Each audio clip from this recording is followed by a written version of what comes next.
Hello बच्चों, आइए इस प्रश्न को पढ़ते हैं। एक क्षण चुंबक को तांबे की लंबी नली में गिराया जाता है। वायु के प्रतिरोध को नगण्य मानने पर भी चुंबक एक नियत वेग प्राप्त कर लेती है। समझाइए ऐसा क्यों है।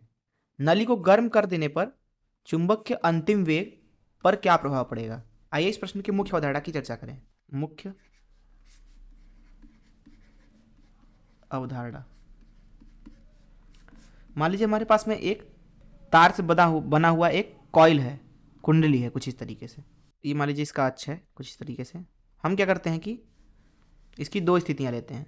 इसके बगल में एक और कुंडली ले लेते हैं इस तरीके से, और इसका अक्ष बना लेते हैं कुछ इस तरीके से। मान लीजिए एक हमारे पास में चुंबक है इस तरीके से, जिसका एन ध्रुव इधर है, मान लीजिए एस इधर है, और इधर जो है चुंबक, उसका एस ऊपर है, नीचे एन है। अगर ये क्षण चुंबक के चुंबकीय क्षेत्र को बनाना चाहूं मैं यहाँ पे, तो क्षण चुंबक में जिधर एन सिरा होता है उधर से चुंबकीय क्षेत्र निकलता है और एस सिरे में जाके घुसता है बाहर, चुंबक के बाहर। और अंदर जो दिशा होती है चुंबकीय क्षेत्र की वो होती है एस से एन की तरफ, कुछ इस तरीके से। और भी रेखाएं बना लेते हैं। ये मान लीजिए इस तरीके से निकल के जा रहा है कुछ इस तरीके से। ये हो गया एक दंड चुंबक के द्वारा जो चुंबकीय क्षेत्र बनता है वो किस तरीके से बनता है। ऐसे भी और बनाए जा सकते हैं कुछ इस तरीके से, कुछ इस तरीके से। अब यहाँ पे अगर आप ध्यान से देखें तो जब ये चुंबक अंदर की तरफ जा रहा है यहाँ पे, और यहाँ पे भी मान लीजिए जा रहा है चुंबक, ऊपर से छोड़ दिया, तो जो यहाँ पे चुंबक है उससे चुंबकीय क्षेत्र निकल के इस तरीके से जा रहा है, इस तरीके से, इस तरीके से, इस तरीके से। यहाँ पे भी इस तरीके से। पहली स्थिति में यहाँ पे जो चुंबकीय क्षेत्र की दिशा है वो कुछ इस तरीके से होगी, वहीं दूसरी स्थिति में दिशा कुछ इस तरीके से होगी। जिस तरीके से चुंबक जो है कुंडली के नज़दीक आता जा रहा है, वो जितना नज़दीक आएगा कुंडली में गुजरने वाला चुंबकीय फ्लक्स इस क्षण चुंबक के द्वारा बढ़ता जाएगा। चुंबकीय फ्लक्स जो है वो बढ़ रहा है, यहाँ पर भी चुंबकीय फ्लक्स बढ़ रहा है। क्यों? क्योंकि नज़दीक होता है एक क्षण चुंबक के ज़्यादा चुंबकीय क्षेत्र और दूर होता है कम चुंबकीय क्षेत्र। अर्थात इधर अगर मैं दिखाना चाहूँ तो यहाँ पे चुंबकीय क्षेत्र ज़्यादा है, यहाँ पे कम है, और दूर जाएंगे तो और कम होगा।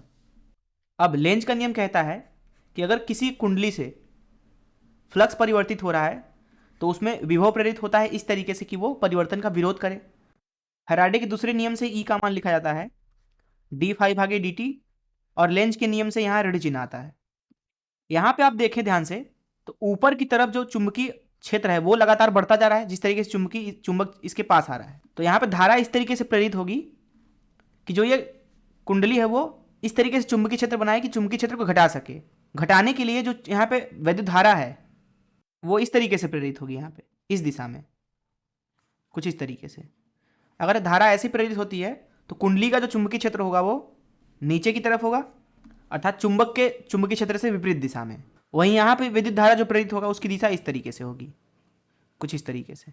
अब क्योंकि यहाँ पे चुंबकीय क्षेत्र जो है इधर ऊपर की तरफ है और यहाँ पे नीचे की तरफ है, यहाँ पे इस चीज को समझे आप, जिधर से चुंबकीय क्षेत्र बनता है उधर का सिरा एन कहलाता है, और जिधर चुंबकीय क्षेत्र घुसता है उधर का सिरा एन एस कहलाता है। यहाँ पे आप ध्यान से देखें स्थिति एक को, तो स्थिति एक में बनाते हैं। यहाँ पे वैद्युत धारा इस तरीके से प्रवाहित हो रही है और चुंबकीय क्षेत्र इस तरीके से नीचे की दिशा में है, अर्थात ऊपर चुंबकीय क्षेत्र घुस रहा है, नीचे से निकल रहा है। तो ऊपर वाला जो सिरा होगा वो एस की तरह काम करेगा, नीचे वाला एन की तरह। तो यहाँ पे ध्यान से देखें तो ये ऊपर वाला एस है, नीचे वाला एन है।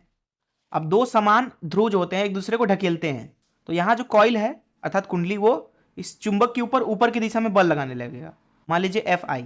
वही यहाँ पे आप ध्यान से देखें तो चुंबकीय क्षेत्र इस तरीके से उत्पन्न हो रहा है कुंडली से, तो ऊपर वाला हिस्सा हो गया एन तथा नीचे वाला हिस्सा हो गया एस। अब जो एन है वो एन को ढकेलेगा, तो यहाँ पे भी चुंबक के ऊपर की दिशा में एक बल लगने लगेगा प्रेरित धारा की वजह से। तो इन मुख्य धारा, चलिए प्रश्न को हल करते हैं। प्रश्न के प्रथम भाग पे पहले चलते हैं। यहाँ पे बोला जा रहा है कि एक तांबे का ऊर्ध्व लंबी नली है, तो यहाँ बना लेते हैं।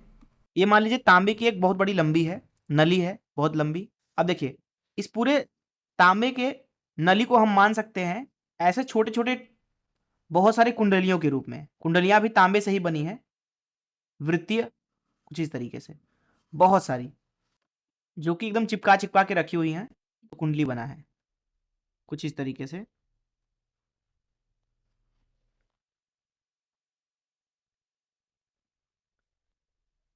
कुछ इस तरीके से, अर्थात इसको हम प्रतिस्थापित कर देते हैं कुछ इस तरीके के तंत्र से, कुछ इस तरीके से है मान लीजिए। और हमारे पास में एक दंड चुंबक है कुछ इस तरीके से, जिसको हमने इसके अंदर छोड़ा है। मान लीजिए S नीचे है इसका, N ऊपर है, और ये नीचे की तरफ जा रहा है V गति से मान लीजिए।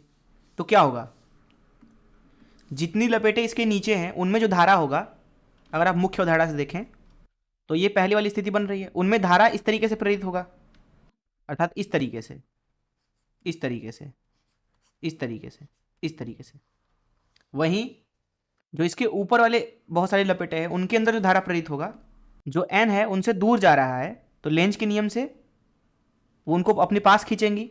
अर्थात पास खींचने के लिए जरूरी है कि इधर नीचे से देखने पर, जब हम उसको नीचे से देखेंगे तो S बनना चाहिए, क्योंकि ये ऊपर वाला N ध्रुव है। S ध्रुव के लिए जरूरी है कि चुंबकीय क्षेत्र नीचे हो उनसे, इसलिए उनमें धारा इस तरीके से प्रेरित होगी, इस तरीके से, इस तरीके से। अर्थात जो ऊपर वाली सारी लपेटें हैं वो इस चुंबक, दंड चुंबक के ऊपर, जो कि इस तरीके से है, ऊपर की तरफ अपने खींचेंगी। वहीं जो ये नीचे वाली बहुत सारी लपेटें हैं वो दंड चुंबक को ऊपर की तरफ ढकेलेंगी, जिसका मतलब है कि यहाँ पे दंड चुंबक के ऊपर, ऊपर की दिशा में एक बल लगेगा। मान लीजिए उसको Fi बोलते हैं, कुल ऊपर लगने वाला बल दंड चुंबक के ऊपर। दंड चुंबक के ऊपर नीचे की दिशा में भी बल लग रहा है, mg, गुरुत्वीय बल। जैसे ही चुंबक को यहाँ पे हम छोड़ते हैं तब उसके ऊपर कोई चुंबकीय बल नहीं लग रहा होता, तो ये नीचे की तरफ त्वरित होता है गुरुत्वीय बल की वजह से। जब ये अंदर घुस जाता है और आगे बढ़ने लगता है धीरे धीरे, जिस तरीके से वो नीचे गिरता जाता है उस तरीके से ये धाराएं सारी आ जाती हैं, और ये Fi जो बल है ऊपर की दिशा में वो लगातार बढ़ते जाता है, बढ़ते जाता है। एक समय ऐसा आता है जब ये जो Fi है वो mg के बराबर हो जाता है। इस दशा में जो कुल त्वरण होगा दंड चुंबक का वो शून्य होगा, और उसकी जो गति होगी, गति, वो दरअसल नियत हो जाएगी, नियत।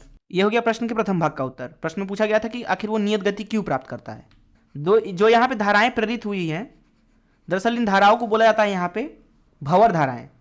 तो इन भंवर धाराओं के कारण ही यहाँ पे चुंबक जो है वो एक नियत गति प्राप्त कर लेता है कुछ देर गिरने के बाद। इसका वीडियो भी आप देख सकते हैं यूट्यूब पे सर्च करके। बोला जा रहा है नली को गर्म कर देने पर चुंबक के अंतिम वेग पर क्या प्रभाव पड़ेगा। देखिए, जब हम नली को गर्म करेंगे तो जो प्रतिरोध होता है किसी एक धातु या चालक का, उसके लिए प्रतिरोध का सूत्र लिखेंगे यहाँ पे। किसी T तापमान पर जो प्रतिरोध होता है उसका वो होता है R बराबर R0 1 धन अल्फा T तापमान ऋण। जो यहाँ R0 प्रतिरोध लिखा हुआ है वो किसी एक नियत ताप पर T0 तापमान पर नापा गया था। तो यहाँ पे आप देख सकते हैं कि जब तापमान बढ़ता है किसी एक धातु या चालक का, तो उसका प्रतिरोध जो है वो भी बढ़ता है। अब क्योंकि धारा होता है V बराबर IR, I बराबर V भागे R, तो जब आप उसको गर्म करोगे इसका मतलब क्या है, आपने प्रतिरोध बढ़ाया, जिसका मतलब है कि धारा जो है वो घट जाएगा। अब यहाँ पे जो धारा था वो उत्पन्न ही हुआ था इसलिए कि वो ऊपर की तरफ उसको धकेल सके, लेकिन गर्म करने पे इन धाराओं का मान कम हो गया, जिसकी वजह से जो ऊपर वाला कुल बल है वो भी घट जाएगा। तो यहाँ लिखेंगे जो Fi बल है वो थोड़ा सा घट जाएगा। Fi बल घटते ही इस चुंबक को नीचे की दिशा में त्वरण मिल जाएगा, नीचे की दिशा में इसको त्वरण मिलेगा, जिसके मतलब यह है कि उसकी जो गति है वो बढ़ जाएगी। हालांकि कुछ समय बाद वो फिर से नियत गति प्राप्त कर लेगा, क्योंकि जैसे ही उसमें त्वरण होगा, जैसे ही ये भी बढ़ेगा, इन धाराओं का मान भी बढ़ने लगेगा। ऐसा इसलिए है क्योंकि जो ये E है जिसका मान है d भागे dt का मान बढ़ जाएगा फ्लक्स में परिवर्तन समय के साथ, क्योंकि समय के साथ चुंबक तेजी से गति करेगा ना। तो इसलिए प्रश्न के दूसरे भाग का उत्तर हो जाएगा जब हम उसको गर्म कर देंगे तो जो उसकी गति होगी वो बढ़ जाएगी। मैं आशा करता हूं कि आपको इस प्रश्न का हल जरूर समझ में आया होगा। धन्यवाद।